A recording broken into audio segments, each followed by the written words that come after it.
Well, good morning. It's 7 a.m. my time, and let's just see if that typed. I left Dragon Naturally Speaking on, and when I started to talk, it started typing what I was saying, and that was not my intention. Anyway, I didn't get to bed till very late last night, or actually early this morning, and got a few hours of sleep. I've been up answering emails and whatnot. Um, hmm. I just read a disturbing email just before I started that uh, somebody really, somebody that matters really doesn't like my videos, which I don't understand, my recent videos, which I really don't understand. I had thought that something had shifted and changed, but maybe I made a mistake in that case. Anyway, the title for today's video is I keep asking myself, who is really in charge? These are confusing times. For eons, we have lived in a world of the lie. Nearly everything we've ever been told is distorted. Truth is often perceived as naive. For many people, the only answer that can be accepted is one that does not include anything we've ever been told: religion, government, money, and even commerce. Of course, I realize that these things have been manipulated and used for what appears to be evil intent. That is why I keep asking myself who is really in charge. A long time ago, I wrote these words in one of my poems. God can say of Satan's plan, it's just a part of mine.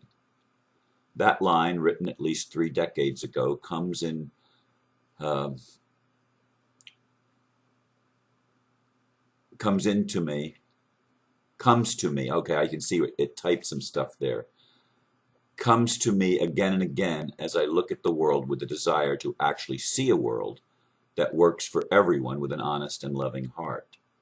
As we transition to that world, I think it would be a very good idea for others to ponder the thoughts that the universe really does conspire on behalf of the highest and best in creation, even when it may not appear that way. I'm encouraged to keep heart throughout this confusing transition. And let me take out those words that got typed in there that I didn't have written originally. All right, I think that'll do it. All right, let me save it. Oh, indeed, they are challenging times. And I've made an honest effort throughout all of my dealings to be as transparent as I'm allowed to be. And there have been some rules that others impose for security reasons and things like that. And I'm speaking now something that was not at all in my mind till I just happened to read that email a minute before I started this video. In any case,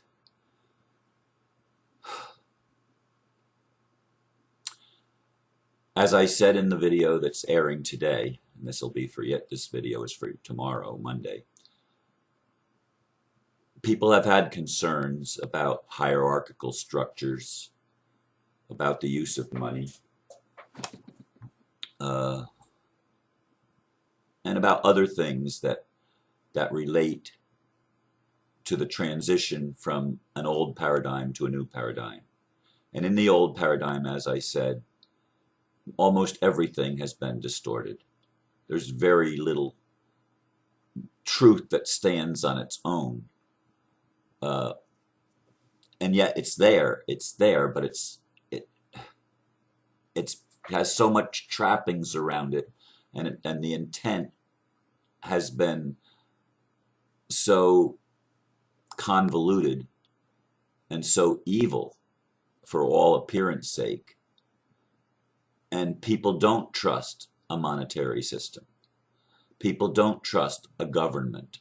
People don't trust religion anymore. People don't trust a lot of things that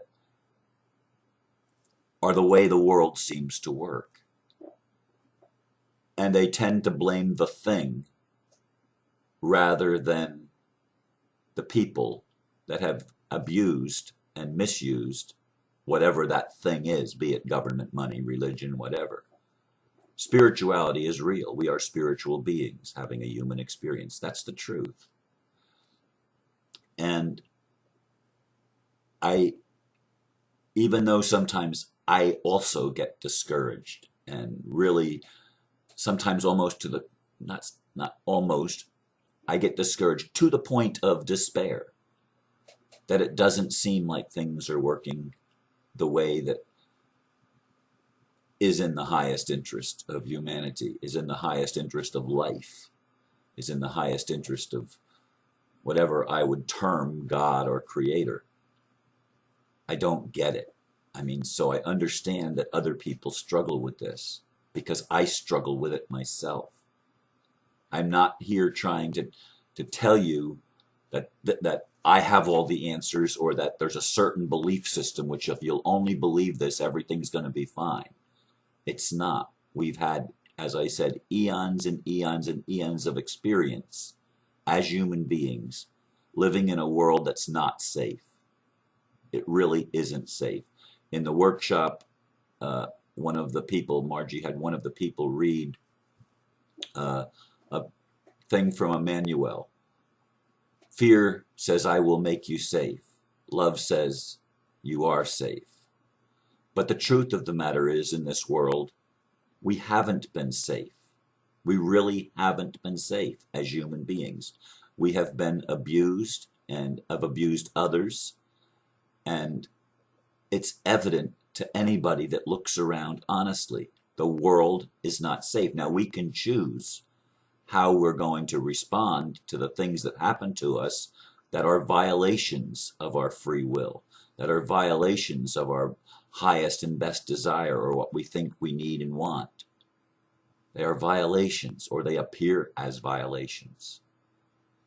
And so it is difficult for an honest person to swallow even all the spiritual stuff that at a certain level is true, but at another level it doesn't seem to be true at all. That's why I keep insisting to embrace the paradox.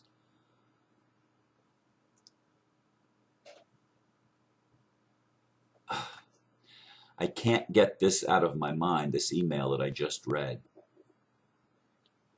because somebody that's very important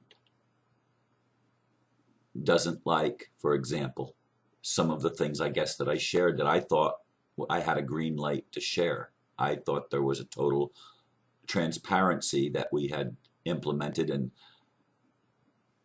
it's upsetting to me, quite honestly, that somebody feels that I have breached a security protocol, which of course was never my intention. But this is the kind of dynamic that we're working with. We do live in a world. We do live in a world where there are very malevolent beings, human beings, and perhaps malevolent spiritual beings as well. I don't know. But that phrase comes back to me. God can say of Satan's plan, it's just a part of mine.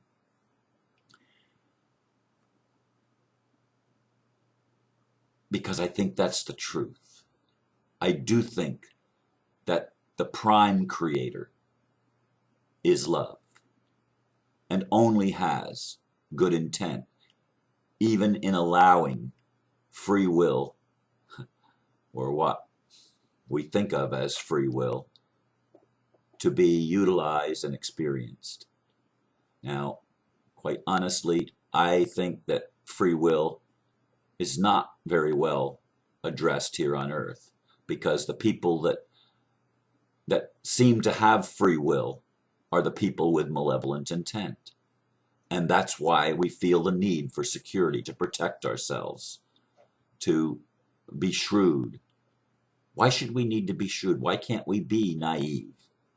You know, trust should come as second nature to us, but it doesn't, because we've been wounded, because we've been hurt, because we've been abused. We really have been abused, and yet the abuse works for good. Is that what you're trying to tell us, Ron? Yes, I am trying to tell us.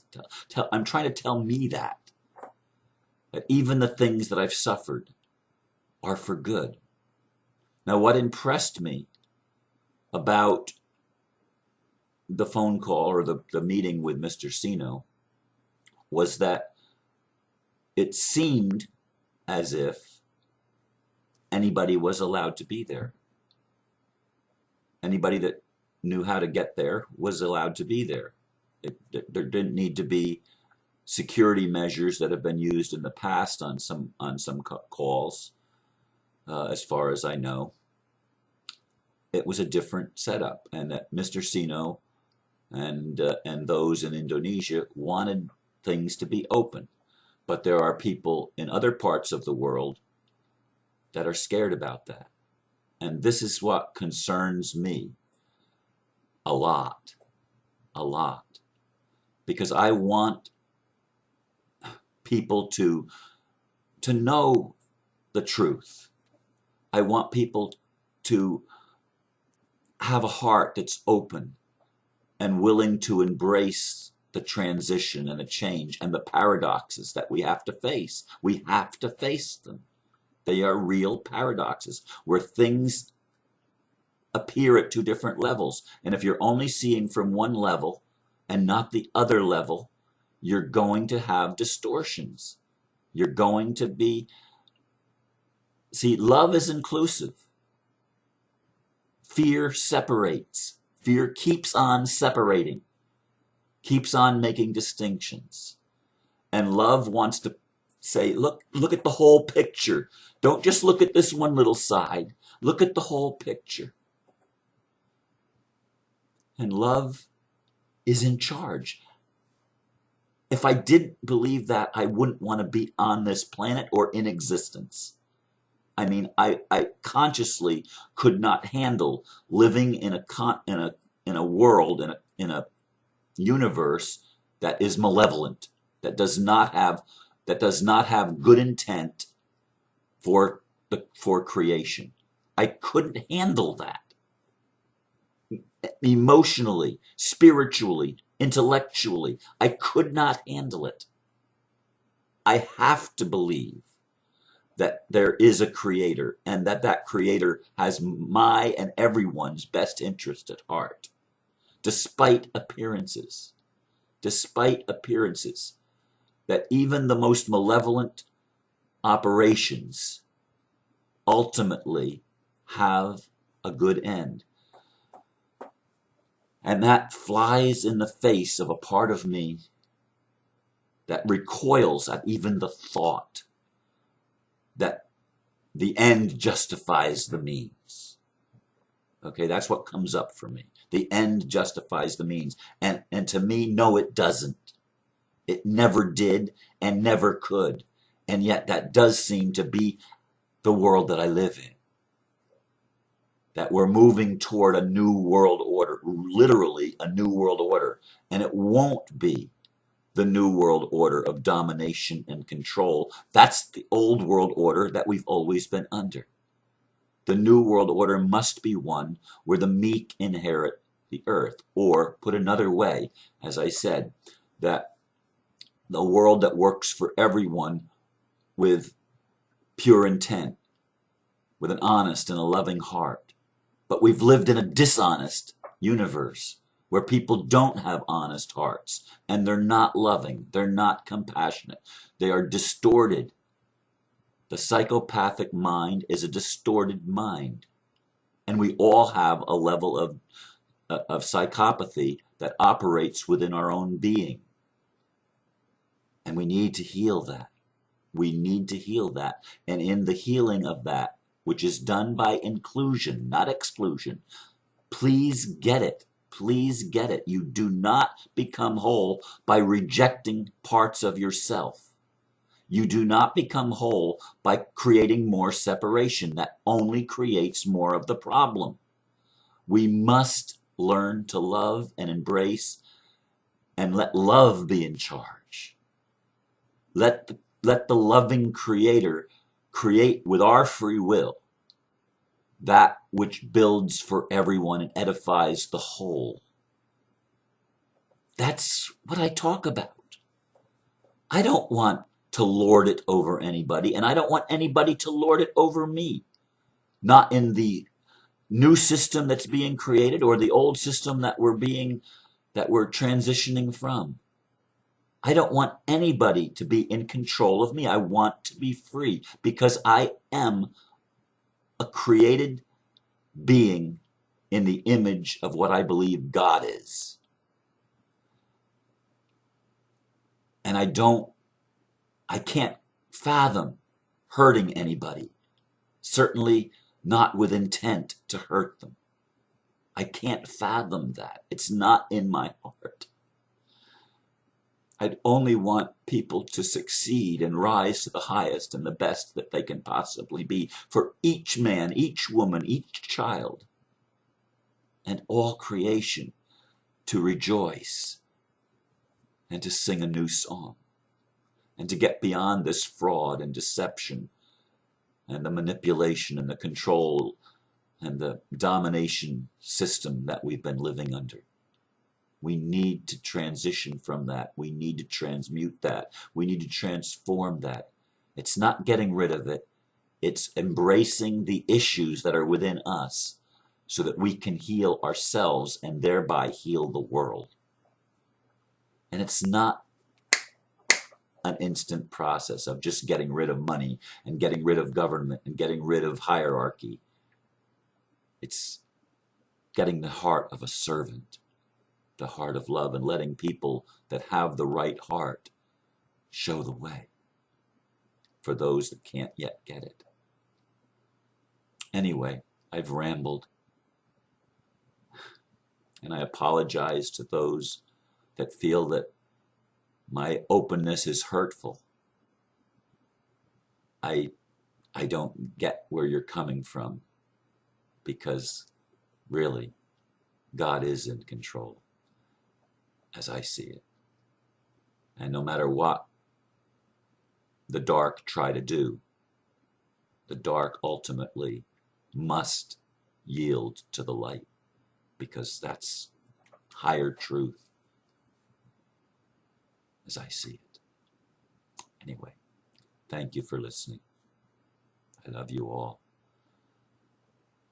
even those that think I'm doing something wrong. Thank you. Namaste.